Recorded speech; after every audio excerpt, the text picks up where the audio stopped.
Isaias Kapitulo 20. Kinubkob ang Jerusalem. Kawawa ang Jerusalem, ang lungsod na himpilan ni David. Hayaang dumaan ang taunang pagdiriwang ng mga kapistahan at pagkatapos ay wawasakin ko ang lungsod na tinatawag na altar ng Diyos. Maririnig dito ang panaghoy at pagtangis. Ang buong lungsod ay magiging parang altar na tigmak ng dugo. Kukupkubin kita at magtatayo ako ng mga kuta sa paligid mo. Dahil dito ikaw ay daraing mula sa lupa. Maririnig mo ang iyong tinig na nakapangingilabot. Nakakatakot na parang tinig ng isang multo at parang bulong mula sa alabok. Ngunit ang lulusob sa iyo ay liliparin na parang abo. Parang ipangtatangayin ng hangin ang nakakatakot nilang hukbo. Si Yahweh na makapangyarihan sa lahat ay biglang magpapadala ng dumadawungdong na kulog, lindol, buhawi at naglalagablab na apoy upang iligtas ka.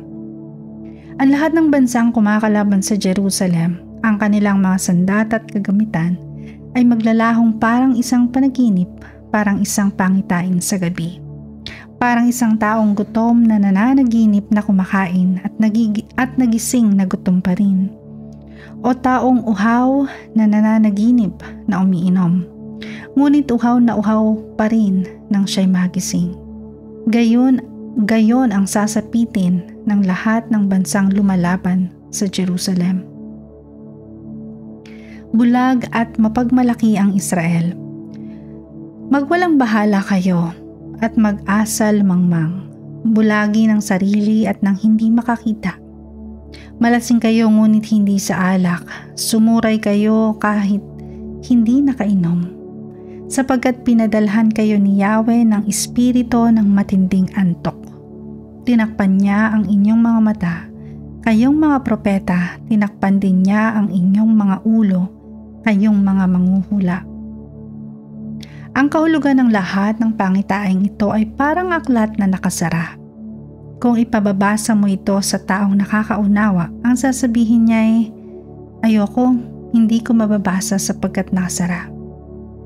Kung ipababasa mo naman sa hindi marunong bumasa, ito ang isasagot sa iyo, hindi ako marunong bumasa. Sasabihin naman ni Yahweh, sa salita lamang malapit sa akin ang mga taong ito, at sa bibig lamang nila ako ginagalang. Subalit inilayo nila sa akin ang kanilang puso at ayon lamang sa utos ng tao ang kanilang paglilingkod. Kaya muli akong gagawa ng kababalaghan sa harapan nila, mga bagay na kahanga-hanga at katakataka. Mawawalang saysay ang karunungan ng kanilang mga matatalino at maglalaho ang katalinuhan ng kanilang matatalino. Ang pag-asa sa hinaharap. Kaawa-awa ang mga nagtatago kay Yahweh habang sila'y gumagawa ng mga panukala. Sila na nagsasabing doon kami sa gitna ng dilim upang walang makakakilala o makakakita sa amin. Binabaligtad ninyo ang katotohanan. Masasabi ba ng palayok sa gumagawa nito, hindi naman ikaw ang humugi sa akin? At masasabi ba ng nilikha sa lumikha sa kanya, hindi mo alam ang iyong ginagawa? Tulad ng kasabihan, hindi magtatagal at magiging bukirin ang kagubatan ng Lebanon. At ang bukirin naman ay magiging kagubatan.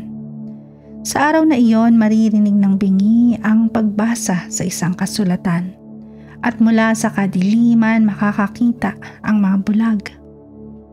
Ang nalulungkot ay muling liligaya sa piling ni Yahweh at pupurihin ng mga dukha ang banal na Diyos ng Israel.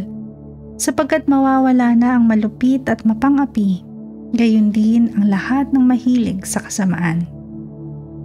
Lilipulin ni Yahweh ang lahat ng naninirang puri, mga sinungaling na saksi at mga nagkakait ng katarungan sa matuwid.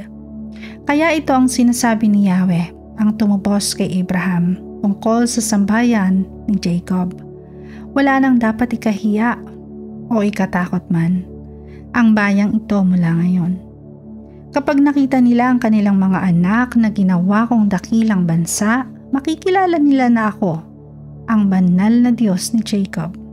Igagalang nila ang tinatanging Diyos ni Israel. Magtatamo ng kaunawaan ang mga napapalayo sa katotohanan at tatanggap ng pangaral ang mga matitigas ang ulo.